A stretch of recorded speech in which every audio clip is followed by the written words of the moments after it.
Well, there's tons of takeaways with that one, man. It's about finding energy and strength when you have none. Like a lot of times in life, like that situation right there, man, it's the worst time of your life. There's energy all around us, but we think that we have to have it. It has to come externally a lot of times. We gotta have like a TV in front of us, watch somebody, listen to a podcast, listen to a great music. A lot of times in life, it's fucking quiet. And those are the times when you want to run and hide. You gotta be able to find energy. You gotta make up games, make up tricks, make up whatever you can to get to the next evolution of life. So taking souls is just another way. It's not about hurting the person you're against. It's about finding a tactical advantage in every situation you fucking physically can to get to the next. You're trying to inch further to the goal line. The goal line is whatever it is for you. For me, I want to get through Hell Week. I want to get through Hell Week with my head up high, being strong. I don't know what the goal line is for everybody. My goal line has been very different for most people. But you're trying to find energy and strength to stay in the fight, to continue on until you get that second wind. The second wind is coming, whenever the second wind may be for you. It's coming. But what happens is we get so stressed out that the end is so far away that we just can't find another foothold when we fall. There's another one. You got to find it. So taking soul is the one way to do it. So for me, that's why I wanted to become a Navy SEAL. I wanted people to push me outside of my comfort zone every day. And I thought this was going to be the absolute best platform to do that. These guys, the stories I heard after BUD/S, it just gets harder. But what happens to a lot of people, not everybody, can't speak for everybody, I don't know everybody. BUD/S breaks people down to the point where you don't want to be broken down again like that. To me, that was exactly the exact starting point for my journey in life. That was the starting point for me. For a lot of people, it's the finish line. And I didn't see it that way for me. So that's where I started becoming uncommon amongst uncommon people, is where I started realizing that you put people on a pedestal that you shouldn't. That you got to get in there yourself and examine people. See what's really about yourself. So once I got in there and realized, hey, these are just normal people.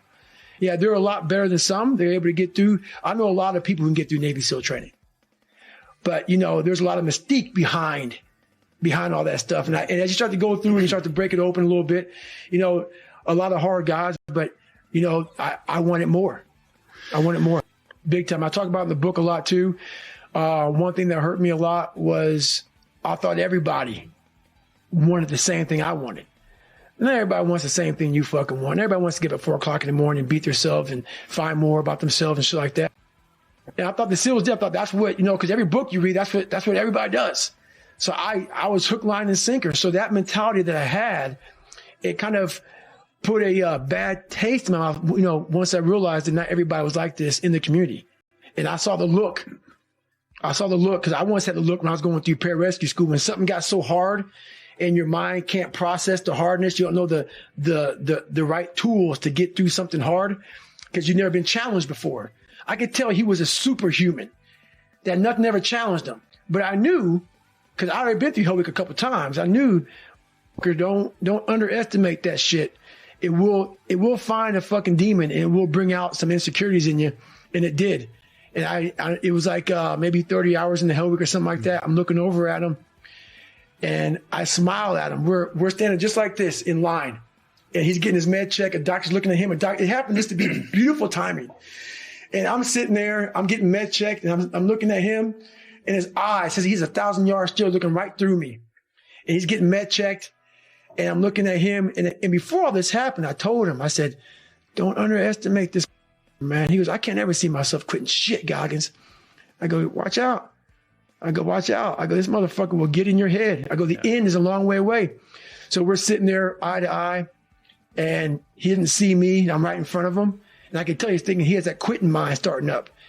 And next thing I knew, man, a car pulls up and he rolled out. He rings the bell and he quits. But he's a great human being, hard motherfucker. It doesn't make you, when you quit something like that, man, it's a huge lesson learned that I can't go into anything thinking that there's nothing that's not going to get in my way. You got to be prepared for all those obstacles. Why do you want to challenge? Because that's what you're built for. That's what you're built for. You're built to take on a maximal load, right? Because that's what strengthens you, and you need to be strong because life is extraordinarily difficult, and because the evil king is always whittling away at the structure of the state, and you have to be awake and sharp to stop that from happening so that you don't become corrupt, and so that your family doesn't become corrupt, and so that your state doesn't have to become corrupt. You have to have your eyes open and your wits sharp and your words at the ready, and you have to be educated, and you have to know about your history, and you have to know how to think, and you have to know how to read, and you have to know how to speak, and you have to know how to aim, and you have to be willing to hoist the troubles of the world up on your shoulders. And what's so interesting about that, so remarkable, and this is something that's really manifested itself to me as I've been doing these public lectures. I've been talking about responsibility to people, which doesn't seem to happen very often anymore. And the audiences are dead quiet. And I lay out this idea that life is tragedy tainted by malevolence. And everyone says, yeah, well, we always suspected that. No one has ever said it quite so bluntly. And it's quite a relief to hear that I'm not the only person who has those suspicions. And then the second part of that is the better part, and it's the optimistic part, which is, despite the fact that life is a tragedy tainted by malevolence, at every level of existence, there's something about the human spirit that can thrive under precisely those conditions if we allow that to occur. Because as difficult as life is and as horrible as we are, our capacity to deal with that catastrophe and to transcend that malevolent spirit is more powerful than that reality itself. And that's the fundamental issue. I think that's the fundamental issue of the Judeo-Christian ethic, with its emphasis on the divinity of the individual. As catastrophic as life is, and as malevolent as people can be, and that's malevolent beyond belief, fundamentally. A person has in spirit the nobility to set that right and to defeat evil. And that more than that, and that the antidote to the catastrophe of life and the suffering of life and the tragedy of life that can drive you down and destroy you is to take on exactly that responsibility and to say, well, there's plenty of work to be done, and isn't that terrible? And there isn't anything so bad that we can't make it worse, and certainly try very hard to do so, but I have it within me to decide that I'm going to stand up against that. I'm going to strive to make the world a better place. I'm going to strive to constrain the malevolence that's in my own heart, and to set my family straight, and to work despite my tragic lot for the betterment of everything that's in front of me. And the consequence of that, the immediate consequence of that, is that when you make the decision to take on all of that voluntarily, which is to stand up straight, by the way, with your shoulders back, to take on all that on voluntarily, as soon as you make that decision, then all the catastrophe justifies itself in the nobility of your striving. And that's what it means to be an individual. This idea is what enables people to transcend their suffering. And Buddha said, well, don't be too attached to things.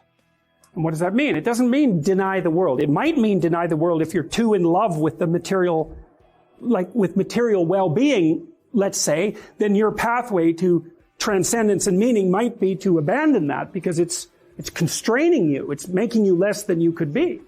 But the fundamental lesson, the more fundamental lesson that's underneath that is don't let what you are stop you from being what you could be. Right. And so then the question is, well, what do you identify with? Do you identify with what you are?